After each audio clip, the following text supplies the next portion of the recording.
Bab 5. Sang Ilmuwan.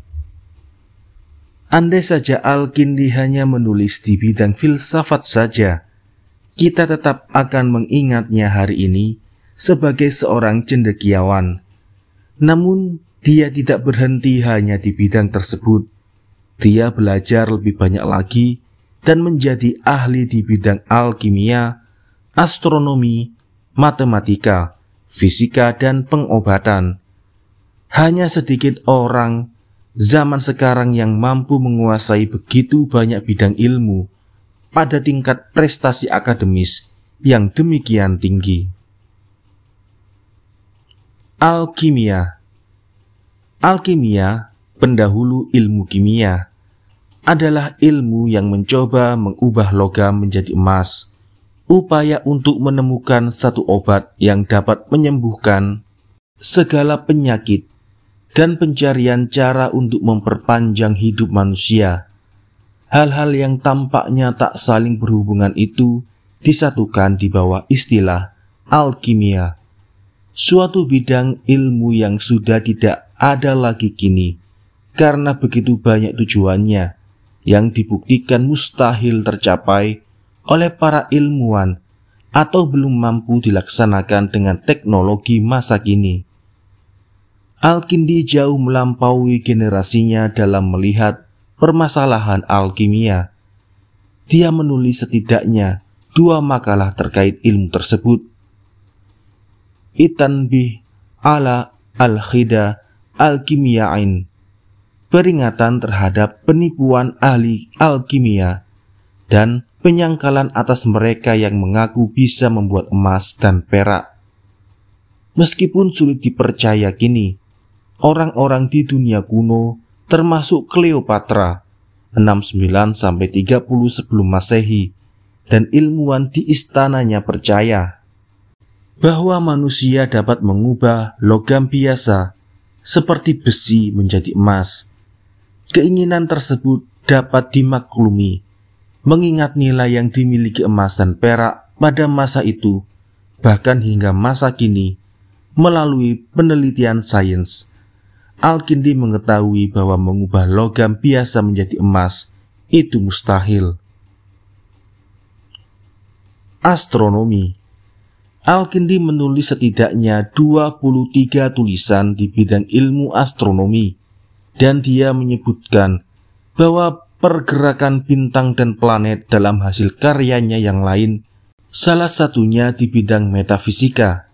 Dalam tulisannya, dia membahas masalah-masalah seperti pergerakan bulan, pancaran sinar matahari, astrologi, panjang hari, gerak mundur benda langit, cahaya bintang, matahari, asal-usul hujan, serta permasalahan terkait cuaca lainnya.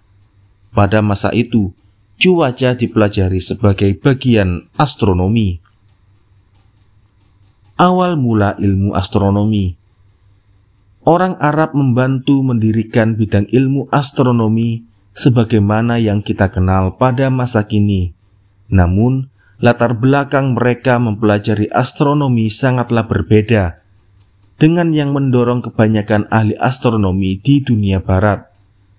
Ketimbang hanya ingin tahu mengenai bintang dan planet, mereka menggunakan pergerakan alam semesta untuk menentukan periode puasa untuk bulan suci Ramadan dan waktu-waktu penting keagamaan lainnya. Untuk menciptakan sistem pengukuran yang lebih akurat lagi, para ilmuwan Arab lantas menyempurnakan fungsi astrolabe, peralatan praktis yang para ahli astronomi gunakan untuk menentukan posisi matahari. Di kemudian hari, astrolabe digantikan oleh alat lain yang bernama sextant. Dengan menggunakan astrolabe, para ilmuwan seperti Al-Kindi menulis data yang dirangkum dalam daftar dan tabel astronomi.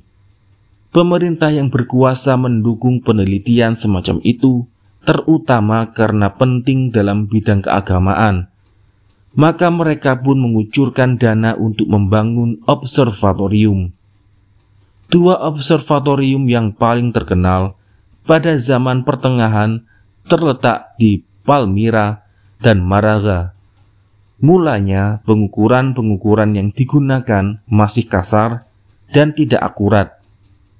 Seiring dengan berjalannya waktu, pengetahuan yang didapat dari banyak ilmuwan menghasilkan penemuan yang cukup akurat mengenai panjangnya derajat, garis bujur dan garis lintang, dan kecepatan relatif cahaya dan bunyi. Para ahli astronomi Arab bahkan menemukan fakta bahwa bumi berputar pada sumbunya sendiri, suatu teori yang baru dapat dibuktikan 600 tahun kemudian. Matematika. Al-Kindi menulis begitu banyak buku dan artikel mengenai aritmatika, geometri, dan sferika, atau penelitian mengenai lingkaran yang mencakup analisis mengenai bentuk bumi. Judul buku-bukunya menunjukkan betapa Al-Kindi menguasai teori-teori matematika dari seluruh dunia. Sebagai contoh, dia menulis Isti'mal al-Adad al-Hindi, penggunaan angka India, lalu diikuti dengan Al-Ibana'ah al-Adad allati dzakarahu Aflatun fi al-Siyasah, keterangan mengenai angka yang disebutkan Plato dalam bukunya Politik. Dia juga menemukan teori sendiri. Beberapa pendidik dan ahli sejarah masa kini percaya bahwa hasil karya Al-Kindi menjadi dasar bagi ilmu hitung atau aritmatika modern. Namun yang lain percaya dia telah didahului oleh Al-Khawarizmi, koleganya di Bait Al-Hikmah. Yang sudah jelas bagi kita adalah ilmu matematika yang kita ketahui sekarang sebagian besar dibentuk berdasarkan usaha Al-Kindi, Al-Khawarizmi, serta ilmuwan Muslim dan Arab lainnya. Orang Arab memperjelas konsep angka 0, sehingga menghasilkan teori-teori yang sepenuhnya baru dalam matematika. Mereka juga mengembangkan trigonometri, dan Al-Khawarizmi menemukan ilmu aljabar. Baik dia maupun Al-Kindi memang terlibat dalam penelitian penting yang pada dasarnya bertujuan untuk hal-hal praktis. Mereka ingin menemukan cara pengukuran yang lebih baik dan lebih efisien dalam menghitung luas tanah. Mereka mengikuti petunjuk Quran yang memuat aturan tentang pewarisan tanah. Perhitungan yang berasal dari aljabar dan geometri meningkatkan kemampuan mereka mengukur luas tanah. Namun, cabang-cabang ilmu tersebut lantas diterapkan ke berbagai hal lainnya, dari bisnis sampai arsitektur dan segala bentuk desain. Fisika. Fisika merupakan ilmu mengenai zat, energi, dan interaksi antar keduanya.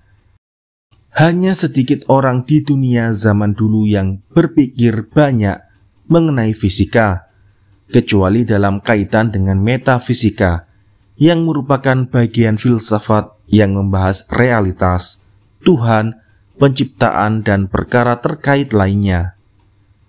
Dalam bidang ini, kembali, Al-Kindi memisahkan diri dari ilmuwan sezamannya, karena dia memilih mempelajari zat, gerak, dan waktu. Bahan-bahan yang juga menantang ilmuwan besar seperti Albert Einstein 1879 sampai 1955, jauh ratusan tahun setelahnya. Mengikuti kepercayaan Al-Kindi bahwa alam semesta ini terbatas, para ilmuwan Arab turut percaya bahwa gerak dan waktu juga terbatas.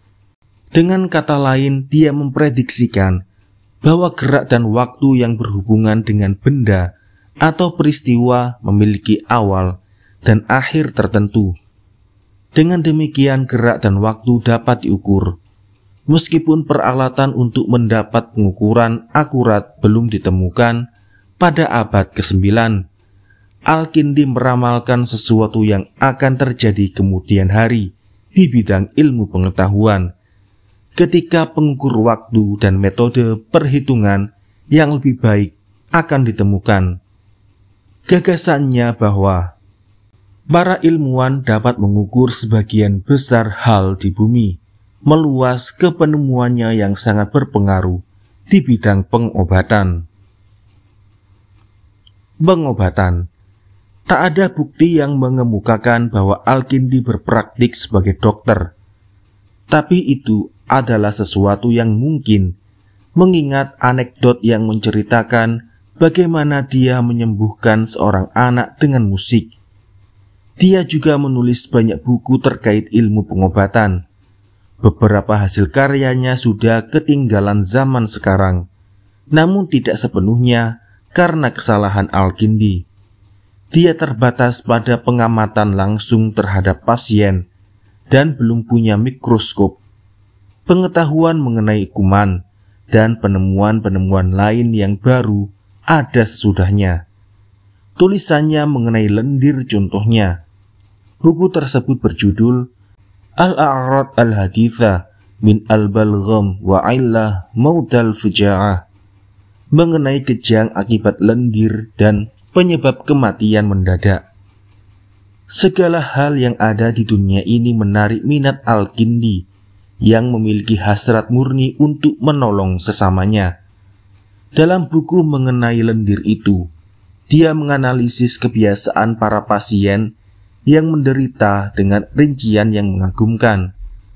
Kemungkinan besar, tingkat perhatian yang sedemikian besarnya menghasilkan pengobatan dan kenyamanan bagi para pasien yang hendak ditolongnya.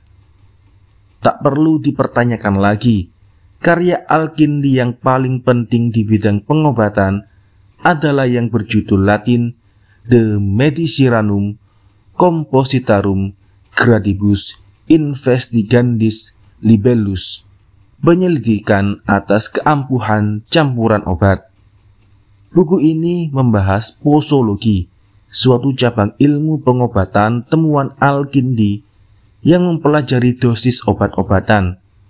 Sebelum Al-Kindi sangat sedikit analisis ilmiah di bidang tersebut.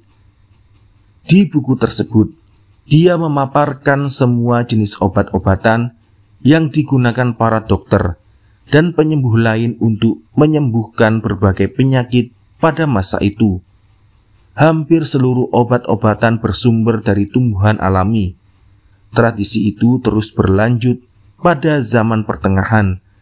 Di antara para rahib dan dokter yang mempelajari tumbuhan obat, dan bahkan hingga era modern yang telah menjadi saksi bangkitnya kembali minat terhadap pengobatan alami.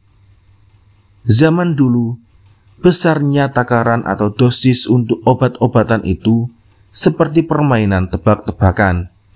Kini kita sudah terbiasa dengan dosis obat. Ketika orang menelan sebutir aspirin misalnya, aspirin itu telah tersedia dalam ukuran dan dosis tertentu.